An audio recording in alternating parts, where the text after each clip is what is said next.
Tudo da Canção Nova em um só lugar. Canção Nova Play. Meus caros amigos e amigas que acompanham a TV Canção Nova, estamos começando o nosso programa Escola da Fé. É um programa que já tem muitos anos na TV Canção Nova e tem como objetivo, cada dia, trazer um pouco da doutrina católica, aquilo que está no coração da igreja há 2000 anos, que o Espírito Santo foi ali colocando. Na Santa Ceia, Jesus disse para os apóstolos: eu ainda tenho muitas coisas para dizer para vocês, mas vocês não estão preparados para ouvir agora. Mas quando vier o Paráclito, o Espírito da verdade, ensinar-vos-á toda a verdade. João 16, 13. Então, essa verdade que o Espírito Santo foi ensinando pela igreja ao longo desses 2000 anos, é que nós queremos aqui, a cada dia, a cada aula, colocar um pouco, ok? Estamos estudando agora a igreja, a parte da teologia que a gente chama de eclesiologia, né? Vamos conversar um pouco hoje sobre a igreja no aspecto una e santa. A igreja tem 4 identidades: una, santa, católica e apostólica. Não são 4 identidades, é uma identidade com 4 pontos, né? Para que ela não seja confundida com outra coisa. Hoje eu quero conversar um pouco sobre o que é a igreja ser una e ser santa, ok? Mas antes vamos começar rezando, né? Porque o nosso mestre disse: sem mim nada podeis fazer, né? Em nome do Pai, do Filho e do Espírito Santo. Amém. Vinde, Espírito Santo, enchei os corações dos vossos fiéis, acendei neles o fogo do vosso amor, enviai o vosso Espírito, tudo será criado, renovareis a face da terra. Oremos, ó Deus, que instruíste os corações dos vossos fiéis com a luz do Espírito Santo. Fazei que apreciemos retamente todas as coisas, segundo o mesmo Espírito, e gozemos sempre da sua consolação. Por Cristo nosso Senhor. Amém. Sabemos, Senhor Jesus, que sem a sua graça e a sua bênção, nada podemos fazer. Confiando, Senhor, em vós, pedindo que o Senhor não olhe para os nossos pecados, para a nossa miséria, mas nessa noite, Senhor, conceda-nos a tua graça. Pela intercessão de Nossa Senhora. Ave Maria, cheia de graça, o Senhor é convosco. Bendita sois vós entre as mulheres, e bendito é o fruto do vosso ventre, Jesus. Santa Maria, Mãe de Deus, rogai por nós, pecadores, agora e na hora de nossa morte. Amém. Glória ao Pai, ao Filho e ao Espírito Santo. São José, rogai por nós. Em nome do Pai, do Filho e do Espírito Santo. Amém. Nunca faça nada sem rezar. Nunca. Você que trabalha na igreja, dá catequese, dá aula de religião, nunca comece nada sem rezar. Sem mim, nada podeis fazer. Senão a gente fica perdendo o tempo. Jesus um dia fez um milagre, né? Os apóstolos pescaram a noite inteira, não pegaram nada. Jesus chegou de manhã e disse para eles: avança um pouco mais e lança as redes. São Pedro disse: Senhor, passamos a noite inteira, não pegamos nada, de novo. Mas como o Senhor está mandando, nós vamos jogar. E pegaram muitos peixes. Quando tem a graça de Deus, quando tem a ajuda do alto, a pesca acontece. Muito bem, quero saudar vocês que vieram aqui de várias cidades. Florianópolis, quem é de Florianópolis? Thalys, bem-vindos. Monte Castelo, Santa Catarina. Sumaré, São Paulo. Pirassununga, São Paulo. Bueno Brandão, Minas Gerais. Conselheiro Lafayette, Minas Gerais. Teresina, no Piauí. Ok. Ocauçu, São Paulo, e Ipiranga, São Paulo, e Paranavaí, Paraná. Beleza, sejam bem-vindos. Vamos fazer o programa juntos, nossa Escola da Fé. Eu quero, antes de começar o programa, lembrar 2 coisas, antes de começar a matéria. Canção Nova está completando 30 anos na televisão. Olha, é uma longa caminhada. Eu tenho alegria de estar estado aqui desde o primeiro ano. Lá eu comecei com a rádio, há 40 anos atrás. Então, nós queremos agradecer, o Canção quer agradecer a todos vocês que durante esses 40 anos na rádio, 30 televisão, ajudaram a manter essa obra sem comerciais, sem propaganda até hoje. Que maravilha, um verdadeiro milagre, né? O Padre Jonas inaugurou essa aventura em Deus, uma rádio e uma TV sem propaganda. Está aí, Deus seja louvado. Quero mostrar que vocês estão vendo essas caixinhas aqui, o que é isso aqui? Quero mostrar porque muita gente me pergunta. Eu gravei um curso bíblico de 100 horas em CDs, onde eu explico cada um dos 72 livros da Bíblia, usando 2 manuais muito bons de Bíblia, um manual chamado Comentário Bíblico, da editora Loyola, com 3 volumes, e um comentário bíblico que é da Universidade de Navarra, do Opus Dei, da Espanha. São 1.400 páginas, eles analisam do Gênesis ao Apocalipse. Usando esses 2, eu fiz um estudo e gravei, né, um curso bíblico, são mais ou menos 10 CDs, né, um curso bíblico de 100 horas, analisando cada Bíblia. Esse aqui é um curso sobre o catecismo da igreja, 40 horas, explicando toda a matéria do catecismo da igreja.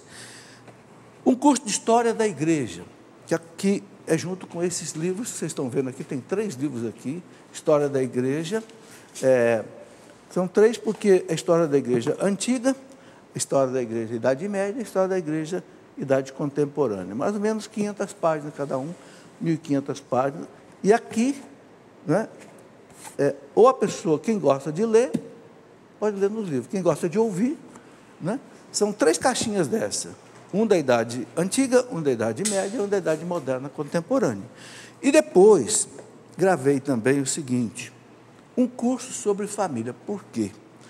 Eu recebo muitos convites, graças a Deus, para pregar para casais, para família, no Brasil inteiro. Não tenho mais condição de atender. Por quê? Eu tenho uma atividade muito intensa aqui na Canção Alta. Faço 3 programas ao vivo. Dou formação para 2 grupos, na casa de Lavrinhas e na casa de Queluz, né? Pré-discípulo e discípulo. Tenho que escrever matérias para a internet, tenho que 1000 coisas, então eu não tenho condição de viajar. Então gravei em 25 horas um curso desde namoro até viuvez. Como eu passei por todas essas fases já na minha vida, né? Então eu gravei, né, do namoro até a viuvez. Passando por tudo, noivado, casamento, problemas de casamento, problemas de separação, tal, harmonia conjugal, harmonia sexual, tudo que envolve a vida aí de um casal. Muito bem, vamos então começar aqui a nossa conversa de hoje. Hoje vamos começar então sobre a igreja que é una e a igreja que é santa. A igreja tem uma identidade, é meio parecido conosco, cada um de nós tem uma identidade. Pega sua carteira de identidade, você tem 4 sinais ali que são seus: nome, número, fotografia e assinatura. Por que 4 marcas? Para você não ser confundido com outra pessoa. É um documento de identificação. A igreja também. Cristo colocou na igreja dele 4 sinais, para que a gente conheça qual é a igreja que ele fundou: una, santa, católica e apostólica. Ok? Então, igreja una e santa, é isso que a gente vai estudar um pouco hoje. Pode passar? A Santíssima Trindade é o princípio da unidade da igreja. Esse ponto é importante. Bom, tudo que eu vou passar aqui, eu quero lembrar vocês que eu não tirei da minha cabeça. É tudo os ensinamentos da igreja, catecismo e outras coisas. A Santíssima Trindade é a base da unidade da igreja. Assim como Pai, Filho e Espírito Santo, são 3 pessoas, mas é um Deus. A igreja também, ela tem uma diversidade, mas ela é una e única, ok? A igreja é una na doutrina, na liturgia, no governo e na sucessão apostólica. Isso é muito importante de entender. A unidade da igreja, ela aparece aqui. Primeiro, na doutrina. Nós temos uma única doutrina. Esse catecismo já foi traduzido em mais de 170 línguas diferentes. Ou seja, o mesmo catecismo que eu leio aqui, a igreja lê nos Estados Unidos, lê no Japão, lê na Rússia, lê na China. Unidade de doutrina. Nossos irmãos separados perderam isso. eles têm nostalgia da unidade, porque não conseguem escrever um credo, não conseguem escrever um catecismo, porque eles seguiram caminhos diferentes. Nós temos uma unidade de doutrina. Então, um ponto é feito na unidade. Outro ponto é feito na liturgia. Se você assistir à missa de hoje, no Brasil, nos Estados Unidos, é a mesma liturgia. É o mesmo evangelho. Entendeu? Tanto é que tem liturgia diária, né? Aqui na Canção Nova a gente tem muitas peregrinações. Quando eu viajava bastante, hoje já nem viajo mais, não dá tempo. Mas às vezes chegava lá em Roma, por exemplo, entrava lá naquelas capelas do Vaticano, a missa em alemão. A gente assistia, porque era o horário que tinha, mas eu estava com a liturgia das horas em português na minha mão. O padre estava lendo em alemão lá, eu estava lendo em português aqui. Entenderam? Unidade na liturgia. Olha que bonito. Unidade na doutrina, unidade na liturgia, unidade no governo. Nós temos uma unidade no governo. Papa, bispos, padres, diáconos e o povo. Uma unidade. Tá? E depois, essa unidade, ela é baseada na sucessão apostólica. O que é a sucessão apostólica? Desde Jesus Cristo, que instituiu os 12 apóstolos, deles foram ordenando outros bispos e chegaram até os nossos bispos. Então, é uma sucessão que vem dos apóstolos. Okay? Quem perdeu essa sucessão, deixa de ser igreja. Tem um documento da igreja chamado Dominus Iesus, do Papa Bento XVI, que ele diz assim: a igreja só chama de igreja a católica e a ortodoxa. Por quê? Porque mantiveram a sucessão apostólica. A anglicana perdeu, as igrejas, a igreja chama de comunidades eclesiais, protestantes perderam, então eles não chamam de igreja, chama de comunidades eclesiais. Igreja, ela chama, que tem essa sucessão apostólica que dá também a unidade. Bom, isso é bem claro no catecismo da igreja. Então é importante guardar esses 4 pontos. A igreja é una na doutrina, é una na liturgia, é una no governo e é una pela sucessão apostólica, da unidade dela. Pode passar. O parágrafo 866 do catecismo diz assim, cópia do catecismo: a igreja é una, 2 pontos, tem um só Senhor, ok? Nós temos um Deus, confessa uma só fé, nosso credo é o mesmo no mundo inteiro, nasce de um só batismo, o batismo é o mesmo na igreja inteira, forma um só corpo, é o corpo de Cristo, a igreja, vivificado por um só Espírito, o Espírito Santo é que vivifica a igreja, tá? Em vista de uma única esperança, no fim da qual serão superadas todas as divisões. Então a igreja espera que no fim todas as divisões sejam superadas. Infelizmente houve muitas divisões na igreja. Quando a gente estuda a história da igreja, as divisões foram muitas, baseadas nas heresias, né? Sempre que havia uma heresia que a igreja tinha que combater, uma parte separava da igreja. Por exemplo, a primeira grande heresia que surgiu na igreja, que prestou a igreja fazer um concílio de Nicéia no ano 325, arianismo, de Ário, que era um presbítero de Alexandria, que começou a dizer: Jesus não é Deus. É uma belíssima criatura de Deus, mas não é Deus. E foram 4 séculos para a igreja vencer o arianismo.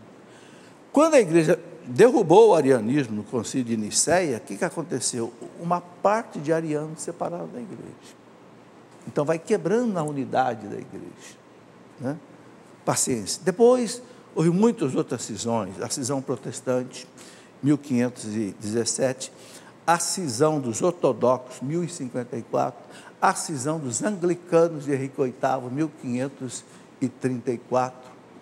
Depois houve uma cisão dos monofisitas, né? Houve uma cisão no Concílio Vaticano II, Lefebvre, que fundou a Fraternidade de São Pio X, separou da igreja. Então, infelizmente, por causa, né, de heresias, apostasias, acontecem os cismas. Isso quebra a unidade da igreja. Paciência. A comparação que a igreja faz é como se a gente rasgasse aquela túnica inconsútil de Cristo. Quando Cristo foi crucificado, os soldados sortearam, né, as roupas dele, né? Mas a túnica que ele usava era inconsútil, não tinha costura. Então eles sortearam, um só levou, eles não separaram em partes. Então toda vez que há uma cisão na igreja, a igreja compara como se fosse rasgar a túnica inconsútil, sem costura de Cristo. Vamos lá. Parágrafo 816, muito importante o que o catecismo diz aqui, olha, a única igreja de Cristo, olha o que o catecismo diz, a única igreja de Cristo, parágrafo 816, é aquela que nosso Senhor entregou a Pedro, para que fosse seu pastor, e confiou a ele e aos demais apóstolos, para propagá-la e regê-la. Então o catecismo não deixa dúvida. Qual é a igreja de Cristo? Una e única. Aquela que ela fundou sobre Pedro e os apóstolos. E é claríssimo no Evangelho. Tu és Pedro, sobre esta pedra edificarei a minha igreja. Eu até escrevi um livro, deixa eu ver se ele está por aqui, com esse título. Porque esse título é muito forte. A minha igreja. Esse minha é fundamental, é um pronome possessivo. Meu, teu, seu, nosso, vosso, dele. A minha igreja, sobre ti, Pedro, edificarei a minha igreja. Por isso, gente, que a igreja nunca ficou sem papa. Nós estamos no papa de número 266, em 2000 anos. Houve época de muita turbulência na igreja, que às vezes a igreja ficava 6 meses sem conseguir eleger o papa, mas acabava elegendo. Às vezes tinham antipapas, mas já tinha um papa, um grupo de cardeais se rebelava, escolhia outro, o papa era antipapa. Nós tivemos 37 antipapas na história da igreja, mas sempre voltava com um papa. Houve uma época terrível, né? O chamado cisma do Ocidente, que foi mais ou menos de 1370 até 1400. A igreja chegou a ter 3 papas, na verdade um legítimo e 2 antipapas, porque tinha um papa em Roma, mas um grupo de cardeais franceses se rebelou e elegeu um outro papa que ficou em Avignon, na França. Aí fizeram um concílio para tentar tirar os 2, deixar um só, acabaram elegendo um terceiro em Pisa. Então ficaram um papa e 2 antipapas. Até que, graças a Deus, por intervenção do imperador Sigismundo, ele conseguiu que a igreja fizesse um outro concílio. O papa legítimo renunciou, os 2 antipapas foram afastados e elegeu-se o Martinho V, um novo papa que continua uma vez só. Então a história dos papas é uma história de turbulência, mas nunca a igreja ficou sem papa. Por quê? Ele é o fator de unidade da igreja. Apacenta as minhas ovelhas, Jesus disse para São Pedro, né? Apacenta as minhas ovelhas. É o munus petrino, a missão sagrada de Pedro. Bom, depois ele diz aqui, olha, né? Esta igreja, presta bem atenção nessas palavras, o catecismo, gente, o catecismo, ele é um compêndio. Vocês imaginam você pegar 2000 anos de vida da igreja e resumir num livro? Sabe? É um comprimido. Às vezes você toma um comprimidinho desse tamanho assim, faz um efeito danado, né? Por quê? Porque ele é uma síntese. Quando cai no organismo, ele abre. Né? O catecismo ele é um comprimido. Cada palavra do catecismo foi pesada para colocar ali. Entendeu? Então ele diz assim, olha, esta igreja que ele falou aqui, constituída, ou seja, fundada e organizada neste mundo, como uma sociedade, porque é formada de homens e de mulheres, né? subsiste, quer dizer, tem a sua existência na Igreja Católica, governada pelo sucessor de Pedro e pelos bispos em comunhão com ele. Tem bispo que rompe a comunhão com o Papa, mas não, aqueles que estão em comunhão, então, aí formam a igreja que o Cristo instituiu, sobre Pedro e os apóstolos. E Jesus prometeu, as portas do inferno nunca prevalecerão contra ela, e a história confirma isso. Bonito é isso, a história confirma isso. Nunca ficamos sem um Papa, embora houve turbulências no passado, né? Mas nunca ficamos sem Papa e nunca essa igreja foi vencida por nenhum poder humano, né? Tá aí, pode passar? Continua o catecismo citando um documento do Concílio Vaticano II chamado Unitatis Redintegratio, que é sobre o ecumenismo. Esse documento do Concílio Vaticano II diz assim: pois somente por meio da Igreja Católica de Cristo, a qual é meio geral de salvação, porque a igreja, o concílio chamou de sacramento universal da salvação, pode ser atingida toda a plenitude dos meios de salvação. É muito importante entender isso daqui. Vamos ler de novo. Somente por meio da Igreja Católica de Cristo, a qual é meio geral de salvação, pode ser atingida a plenitude dos meios de salvação. A igreja reconhece que tem coisas boas no protestantismo, tem no anglicanismo, tem até nas religiões que não são cristãs. O catecismo diz que, não é o catecismo, o concílio diz que Deus deixou sementes do verbo até nas religiões não cristãs. Para quê? Para que essa semente de verdade que existe lá faça com que eles encontrem a verdade total que está na Igreja Católica. Entenderam? Claro, nossos irmãos protestantes têm a Bíblia, levaram da Igreja Católica, têm a fé, têm a oração, tem coisas boas. Mas a plenitude dos meios de salvação, ou seja, a totalidade dos meios de salvação, principalmente que está nos sacramentos, só a Igreja Católica tem. Não sou eu que estou falando, está no Catecismo da Igreja e está na Unitatis Redintegratio, no parágrafo 3. Ok? Cremos que o Senhor confiou todos os bens da nova aliança. O que é a nova aliança? Uma palavra que atravessa a Bíblia de ponta a ponta é a palavra aliança. Tem antiga aliança e nova aliança, que ficou traduzido também por Antigo Testamento e Novo Testamento. Mas a palavra mais forte é aliança, porque é Deus que se une ao homem.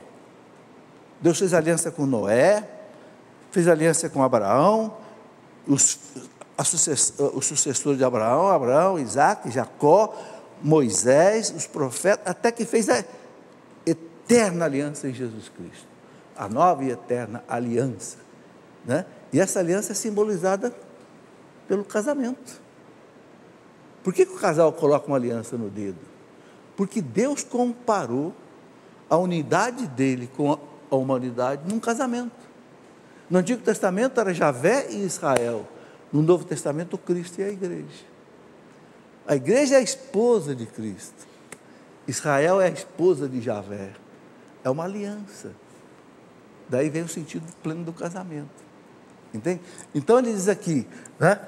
Cremos que o Senhor confiou todos os bens da nova aliança, ou seja, tudo aquilo que o Cristo deixou de promessa, Deus confiou somente ao colégio apostólico, ou seja, o Papa com os bispos, do qual Pedro é o chefe, a fim de constituir na terra um só corpo de Cristo, ao qual é necessário que se incorporem plenamente todos os que de alguma forma já pertencem ao povo de Deus. Então, o que diz o Concílio Vaticano II? É nessa igreja, nesse corpo de Cristo, que todos devem ser unidos. E são unidos através do quê? Do batismo. É o batismo que faz essa incorporação ao corpo de Cristo. Agora, é importante notar isso daqui, né? Todos os bens da nova aliança, somente ao colégio apostólico, do qual Pedro é o chefe. Ou seja, a igreja é a dispensadora dos bens que o Cristo deixou na terra. E a gente vê isso muito claro nos evangelhos, né? Cristo colocou tudo na mão da igreja. Né? Ele fala lá, por exemplo, Lucas 10,16, quem vos ouve, a mim ouve, quem vos rejeita, a mim rejeita, quem me rejeita, rejeita aquele que me enviou. Ide pelo mundo inteiro, pregue o evangelho a todas as criaturas, eis que eu estou convosco todos os dias. Quer dizer, ele entregou tudo na mão da igreja. Eu acho belíssima aquela passagem, é Lucas 12, 32, que ele diz assim, pequeno rebanho, foi do agrado do Pai dar-vos o reino. Quem é esse pequeno rebanho? Os 12. Esse colégio apostólico, ele fala ali, do qual Pedro é o chefe. Pequeno rebanho, foi do agrado do Pai dar-vos o reino. Cristo veio ao mundo, gente, para quê? Para inaugurar o reino de Deus. Expulsou o reino de Satanás, implantou o reino de Deus. E os sinais dos reinos, quais são? Os milagres que ele fez, os exorcismos que ele fez. O reino chegou. E a quem que ele entrega esse reino? Entregou para a igreja. Ok? Uma teologia meio deslocada, a chamada teologia popular, né, que foi condenada pela igreja, começou a dizer assim: não, Cristo queria o reino, mas na verdade o que ficou foi a igreja. Opa, peraí. Cristo queria o reino e Cristo queria a igreja. Ele instituiu a igreja. E à igreja ele entregou o reino. Cabe à igreja implantar na terra o reino de Deus. Tem gente que quer eliminar a igreja, sabe? Essa tal teologia popular é um perigo danado. Quis eliminar a igreja, como se a igreja não fosse da vontade de Jesus. Opa, está claríssimo nos evangelhos. Intervalo, né? Vamos fazer o nosso intervalo, a gente volta daqui a pouquinho. Espera aí que é bastante rápido. Muito bem, já estamos de volta com o nosso programa. E eu quero aqui colocar um aviso muito importante. De 7 a 9 de junho, acampamento de Pentecostes com o tema Enchei-vos do Espírito Santo. Todo ano a Canção Nova faz esse acampamento, né? Quem é que vai estar aí pregando, trabalhando? Padre Edmilson Lopes, Padre João Marcos Polac, Padre José Augusto, Verinha, Alexandre Oliveira, e tem mais programações de pregações, orações, adorações ao Santíssimo Sacramento, a missa, vigília de Pentecostes, ok? Mais informações você pode adquirir pelo telefone 12 31 86 2600 ou então pelo site eventos.cançãonova.com, ok? Está aí acampamento de Pentecostes, 7 a 9 de junho. Agora, Semana Santa também, Canção Nova tem uma intensa atividade aqui. Eu estarei também aí fazendo uma pregação na quinta-feira e na sexta-feira santa, se Deus quiser. Muito bem, quero mostrar rapidamente aqui alguns livros. Nós estamos na Semana Santa, próximo da Semana Santa. Um livro muito bom para esse período, A Paixão de Cristo segundo o Cirurgião. Esse livro foi escrito por um médico francês, Pierre Barbet, que há praticamente uma vida, 25 anos, ele estudou a Paixão de Cristo. Uma maravilha. Eu nunca li nada assim, tão profundo sobre a Paixão de Cristo como esse homem escreveu. Ele diz que ele não conseguia mais fazer a via sacra, porque ele desmaiava no meio da via sacra. Tal ponto ele entendeu o sofrimento de Cristo. Ele fez até crucificação de cadáveres para poder entender o que o Cristo passou. Olha aqui. Em laboratórios de medicina ele fez, com devida autorização, para estudar. Ele chegou à conclusão que realmente o Cristo não foi crucificado na palma da mão, foi aqui. Porque na palma da mão rasgava a pele. Então, nessa junção aqui, inclusive, no Santo Sudário aparece exatamente as chagas, né? Aqui, ó, bem no pulso. É interessante, ele confirmou isso cientificamente. Bom, esse é um livro muito interessante, né? As 7 palavras do Cristo na cruz, na Sexta-feira Santa também se faz, né, a homilia das 7 palavras de Cristo na cruz. Essa é uma reflexão sobre essas 7 palavras, tá? Eu gosto de mostrar também que nos ajuda na confissão, né? Muito importante na quaresma, os pecados e as virtudes capitais. Tem gente que fala que não tem pecado. Eu duvido a pessoa ler esse livro aqui e depois dizer que não tem pecado. São João diz, aquele que disser que não tem pecado é mentiroso. É porque não enxergou direito. Aqui você vai ver, né? Muito bem. E tem outros livros, olha, A Resposta Católica, do Padre Paulo Ricardo, sobre muitos assuntos interessantes. Eu não posso deixar de falar desse daqui, São José Não Falha. Esse livro é um livro antigo, tem mais de 50 anos. É um padre alemão que coletou, no tempo dele, quase 100 graças e milagres que as pessoas conseguiram através de São José. E ele escreveu esse livro, São José Não Falha, narrando aqui esse milagre. O padre Afonso Wesley, né? É um livro famoso, antigo, que eu fiz questão de recuperar, porque São José é pai da igreja. Se Nossa Senhora é mãe, São José é o pai. Nós estamos falando de igreja. A igreja tem um pai, a igreja tem uma mãe. Sabe, eu penso que toda a igreja que eu falo agora, o templo, seja uma capela, uma igreja, tem que ter a imagem de Nossa Senhora de São José. Pode ter a imagem do santo protetor da igreja. Igreja de Santo Antônio, tudo bem, imagem de Santo Antônio lá, mas precisa ter Nossa Senhora e São José, porque são pais e mães da igreja, né? Vamos continuar aqui. Solta aí, Daniela. Os cristãos não católicos. Veja, eu disse aqui que houve muitas divisões na igreja. Então, nós temos cristãos separados da igreja católica e temos também até não católicos, não cristãos. O que a igreja fala sobre isso? O que o catecismo fala sobre isso? Vamos estudar um pouco, né? Passa aí. Olha, o parágrafo 818 diz assim: os que hoje em dia, importante isso, nascem em comunidades, veja que aqui não chama de igrejas, nascem em comunidades que surgiram de tais rupturas, ruptura de Lutero, ruptura de Henrique VIII, ruptura dos ortodoxos, e estão imbuídos da fé em Cristo, não podem ser arguídos de pecado de separação. Quem nasceu na igreja protestante, ele não pode ser arguído de pecado de separação. Ele não foi ele que fez a separação. A separação chegou até ele. Nasceu numa igreja protestante, o que vai fazer? Nasceu na igreja anglicana, nasceu na igreja ortodoxa, ele não tem culpa da separação. Então, o catecismo deixa claro, ele não pode ser arguído, né, de pecado de separação. E a igreja católica os abraça com fraterna referência e amor. São irmãos, porque se são batizados, são cristãos. Quem inventou essa expressão, irmãos separados, foi um doutor da igreja, do tempo de Lutero, chamado São Pedro Canísio. Grande santo da igreja, doutor da igreja.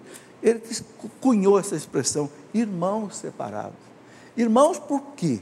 Porque são batizados. Entende? Então, a igreja coloca isso, né? A igreja os abraça com fraterna reverência e amor. Não quer dizer que tudo que está lá está certo. Não, tem muita coisa que não está de acordo com a doutrina católica.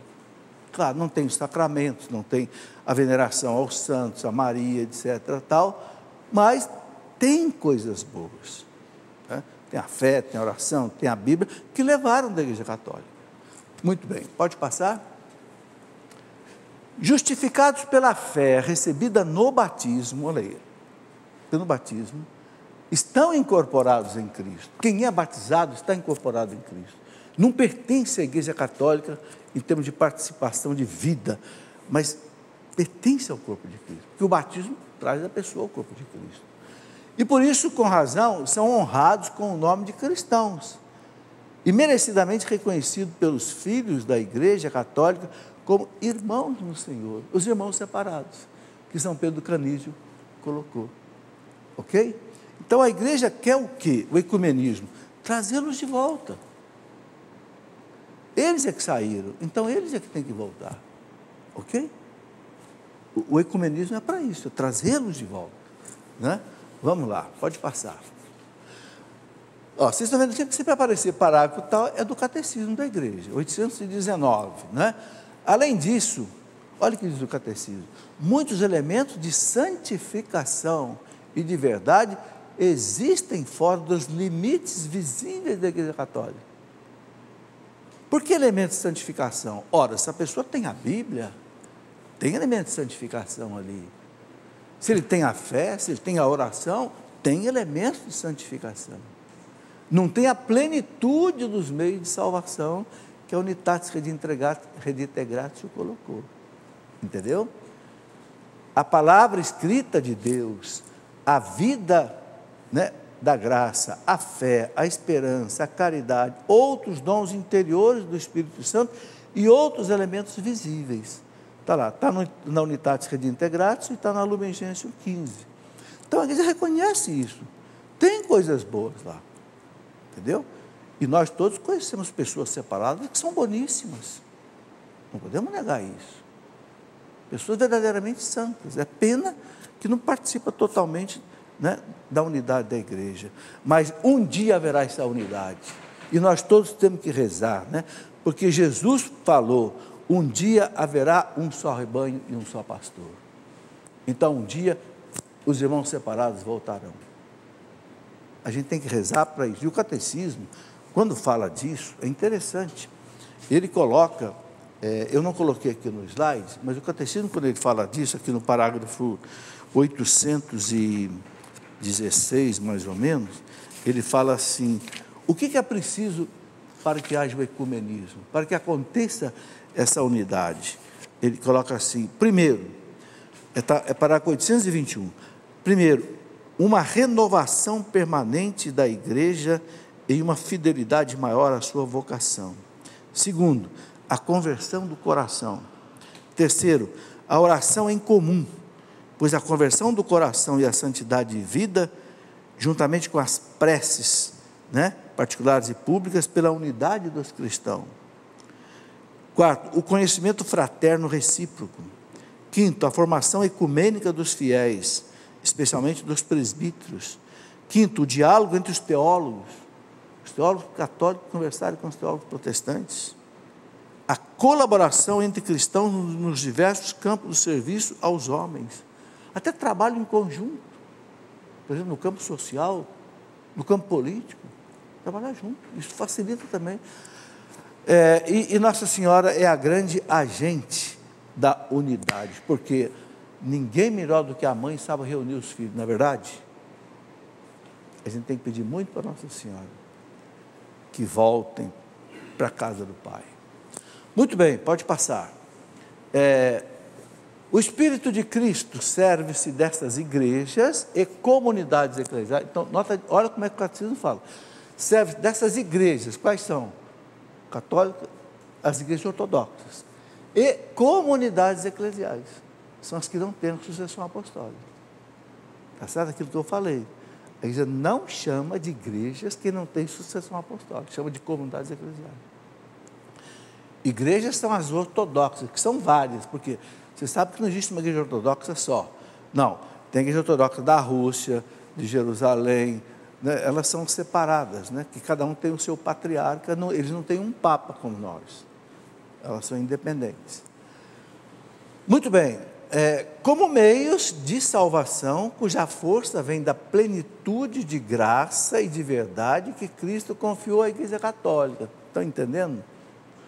Tudo que existe nessas igrejas e comunidades eclesiais nasceu da Igreja Católica. Olha lá, o Espírito de Cristo serve-se dessas igrejas e comunidades eclesiais como meios de salvação, cuja força vem da plenitude de graça e de verdade que Cristo confiou à Igreja Católica. É da Igreja Católica que saíram todas essas coisas. Os ortodoxos, os anglicanos, os protestantes, por isso tem que voltar. João Paulo II dizia que o grande sonho dele era ver a Igreja Ortodoxa voltar. Porque ele fala, aí a igreja vai respirar com os dois pulmões, o Ocidente e o Oriente. Mas não chegou ainda essa hora. Mas o primeiro ecumenismo deve acontecer com a Igreja Ortodoxa. Por quê? Porque eles têm sucessão apostólica. Eles têm todos os sacramentos válidos, o que os anglicanos não têm, para nós. Está aí. Todos esses bens provêm de Cristo e levam a Ele, e chamam por eles mesmos para a unidade católica.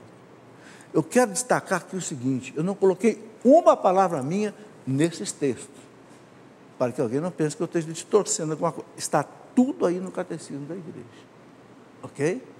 Então, se alguém quiser questionar alguma coisa que eu coloquei aí, questione o Papa João Paulo II, que aprovou o catecismo. Eu sou apenas aqui um arauto, dele. Pode passar. Bom, vamos falar agora da igreja que é santa. O Papa Paulo VI, ele escreveu o credo do povo de Deus, a sua profissão de fé. O que é isso? De vez em quando, um Papa chama para ele a responsabilidade de explicar o credo. O último Papa que fez isso foi Paulo VI. Ele chamou de a minha profissão de fé. Explicou os 12 artigos do credo. Tem um ponto que ele fala, a igreja é indefectivelmente santa. Indefectivelmente quer dizer o quê? Sem defeito. A igreja é santa, é dogma de fé. Creio na igreja una, santa, católica e apostólica. Mas e os pecados dos filhos da igreja? são dos filhos da igreja, não é da igreja, não é da mãe. A igreja como instituição divina, cuja cabeça é Cristo, e cuja alma é o Espírito Santo, ela não tem pecado. Os pecados dos filhos da igreja não ferem a santidade da igreja. Entenderam? Porque ela é divina. É uma instituição divina, não é uma instituição meramente humana. Ela é formada de homens e mulheres, mas ontologicamente ela é divina. Por isso que ela sobrevive a 2000 anos. Certo? Então passa aí para a gente estudar um pouco isso. Catecismo. A igreja é, aos olhos da fé, indefectivelmente santa. É do Papa Paulo VI, do credo do povo de Deus. Pois Cristo, Filho de Deus, que com o Pai e o Espírito Santo é proclamado o único santo, amou a igreja como sua esposa. Por ela se entregou com o fim de santificá-la. Uniu-a a si com o seu corpo e cumulou-a com o dom do Espírito Santo para a glória de Deus. Aqui, na carta de São Paulo aos Efésios, capítulo 5, 25, São Paulo fala assim: maridos, amai as vossas esposas como Cristo amou a igreja. Paulo compara marido e mulher com Cristo e a igreja. A igreja é a esposa de Cristo. Cristo santificou a igreja pelo seu sangue. Entendeu? Por isso a igreja é santa. Na Bíblia, na carta de São Paulo aos Efésios, ele fala clarissimamente isso. Né? A santificou, né? Pela sua morte na cruz. Então a igreja é santa basicamente por isso. E também a Lumen Gentium coloca a mesma coisa. Tá? Pode colocar, pode passar. Catecismo, parágrafo 824. A igreja unida a Cristo é santificada por Ele. Quem santifica a igreja é Cristo e o Espírito Santo. Por Ele e nele torna-se também santificante. Então, a igreja é santificada por Cristo e torna-se santificante nossa. Através do quê? Dos sacramentos. É a igreja que ministra os sacramentos. Quando a igreja te batiza, é o Cristo que batiza. A igreja te dá a Eucaristia, é o Cristo que dá. A igreja te dá o perdão na confissão, é o Cristo. Então a igreja, ela é santificada por Cristo e ela é santificante a nós, certo? Todas as obras da igreja tendem como seu fim a santificação dos homens em Cristo e a glorificação de Deus. Olha que bonito. Para que existe a igreja? Por que Cristo instituiu a igreja? Primeiro, para a santificação dos homens. Segundo, para a glória de Deus. João Paulo II dizia: a igreja existe para nos levar à santidade. Cristo veio ao mundo para nos levar à santidade, deixou a igreja para continuar. A igreja é o prolongamento de Cristo na história dos homens. É o braço prolongado de Cristo. Onde está a igreja, está Jesus Cristo. Diziam os padres da igreja, né? Ubi Petrus ibi ecclesia, ibi Cristo. Onde está Pedro, está a igreja. Onde está a igreja, está Jesus Cristo. Ok? Então, é a santificação. É o Sacrosanto Concílio, do Concílio Vaticano II, número 10, que traz esse ensinamento aí. Pode passar? De novo, a Unitatis Redintegratio 3. É na igreja que está depositada a plenitude dos meios de salvação. Por causa da santidade dela. É nela que adquirimos a santidade pela graça de Deus. A Lumen Gentium 48, que é do Concílio Vaticano II. Está lá. É na igreja, nela, que nós adquirimos a santidade pela graça de Deus. Como é que a igreja nos santifica? Eu escrevi um livro, Sede Santos. E ali eu coloquei o seguinte, eu ia chamar esse livro o seguinte: A Senda da Santidade, mas depois achei melhor colocar Sede Santos.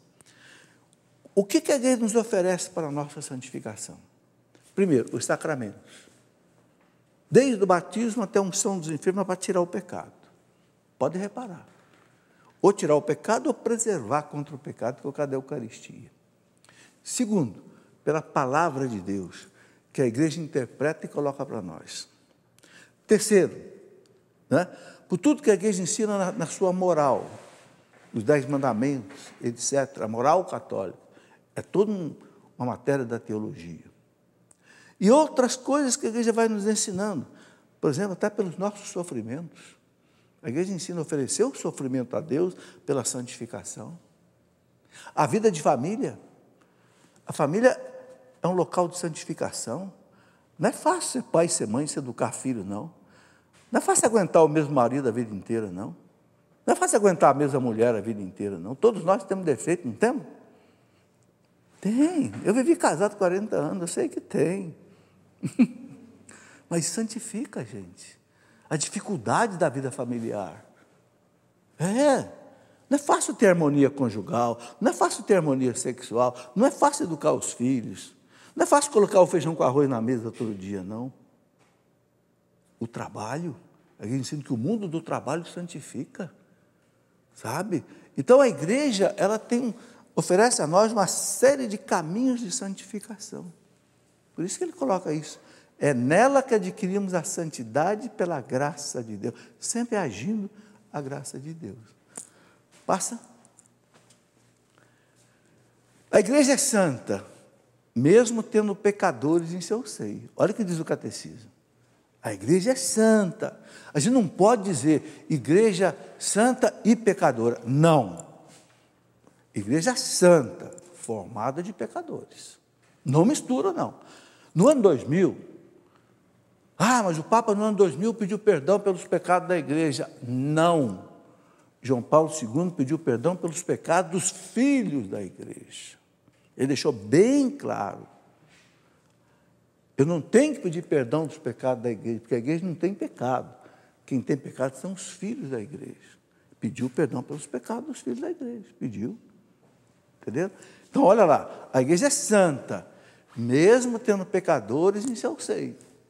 Pois não possui outra vida senão a da graça. A vida da igreja é a vida da graça. Assim como Maria é gratia plena, cheia de graça, a igreja também, como instituição divina. Ela não tem outra vida a não ser a graça. É vivendo de sua vida que seus membros se santificam. À medida que eu vivo da vida da igreja, que tem a graça, eu me santifico. Então, gente, tem que ficar bem claro isso. Pecado dos leigos, pecado dos padres, pecado dos bispos, pecado dos cardeais, pecado até dos papas, não fere a santidade da igreja. Vocês entenderam? São pecados dos filhos da igreja. Olha, eu estou explicando a vocês o que está aqui. Eu estou colocando isso bem claro, porque tem muita gente que não entende isso. Entendeu? Aí quer jogar a igreja fora. Lutero quis jogar a igreja fora, porque achou que a igreja estava perdida. Não. Os filhos da igreja tinham pecados no tempo de Lutero, e tinham mesmo. Né? O seu Tetzel, que na Alemanha fez aquela propaganda das indulgências de maneira errada, que revoltou Lutero. Lutero tinha razão nesse ponto. Só que ele não tinha que descartar a igreja. Ele tinha que descartar o filho da igreja. Entenderam, gente? É aquela comparação que os filósofos fazem. Você dá banho numa criança numa bacia, a água fica suja, você vai jogar a água fora, joga a criança junto. Não! Tira a criança e joga fora a água suja. Tira a igreja, joga fora a água suja. O Papa Francisco está punindo o padre, punindo o bispo, punindo cardeais. O Papa Francisco mandou prender um cardeal 6 anos no Vaticano, por causa dos pecados dele. Mas ele continua com a igreja. Continua tocando a igreja. Então, não nos decepcionemos com a igreja nunca. Os filhos da igreja a gente pode, né, abandonar, mas a igreja nunca, porque ela é santa. É isso que eu quero deixar caracterizado aqui. Tem mais?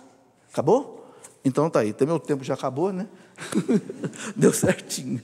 Olha, eu recomendo, quem quiser aprofundar isso, o catecismo, aqui no parágrafo, vou até mostrar, pedir para um dos câmeras dar um close aqui, ó, fala aqui bem claro, né? Parágrafo 811, aqui, ó, 811, a Igreja Una, Santa, Católica e Apostólica. Aqui ele vai desdobrando tudo isso, tá? Deu para mostrar? Depois aqui vem a Igreja Santa, né? Aparece aqui, ó, tá? Mais para frente, vai desdobrando rumo à unidade, que eu falei do ecumenismo, tá? A Igreja é Santa, sabe? Gente, isso aqui, ó, é o manual católico, né? Muito bem, e aqui nesse livro eu desdobro com mais exemplos cada uma dessas coisas. A minha igreja, certo? Muito bem, um outro livro que traz muita coisa bonita sobre isso, que é um livro de textos, né? Não fui eu que escrevi, eu só organizei, tem um org aqui, né? O que eu fiz? Eu coletei uma série de textos de grandes santos e padres, doutores da igreja, nesse livro, né? No coração da igreja. Então, você vai encontrar aqui, desde os primeiros padres da igreja, Santo Agostinho, São Tomás de Aquino, o que eles falam disso tudo, né? Quem quer aprofundar, é um outro caminho que tem aí no coração da igreja. Terminou? Eu quero, então, pedir aos sacerdotes e diáconos que estão em casa que nos dê a bênção, né? Sempre que tem um padre aqui, um diácono, eu peço a vir dar a bênção. Quando não tem, eu peço para os que estão em casa dar a bênção. E eles falam para mim, olha, professor, eu dou a bênção lá quando o senhor pede. Por que eu peço? Porque a bênção, como um sacramental, pode ser dada à distância. Não é sacramento. Sacramento exige a presença. Sacramental não exige a presença, exige a fé. Ok? Então, coloque vocês que estão aqui, vocês que estão em casa, qual é o pedido que você precisa para que Deus traga a você, por esta bênção, a graça, a bênção que você precisa. A nossa proteção está no nome do Senhor. Que pela intercessão de Nossa Senhora e de São José, pai e mãe da igreja, chegue até nós, né, essa bênção, trazendo saúde para o corpo e para a alma. Em nome do Pai, e do Filho, e do Espírito Santo. Amém. Muito obrigado a vocês que vieram participar. Foi rápido, não foi? Semana que vem nós voltaremos, se Deus quiser. Um grande abraço a todos.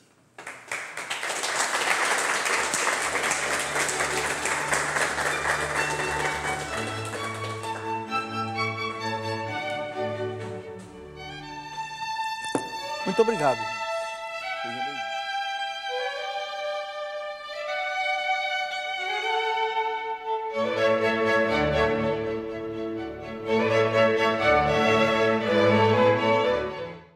Tudo da Canção Nova em um só lugar. Canção Nova Play.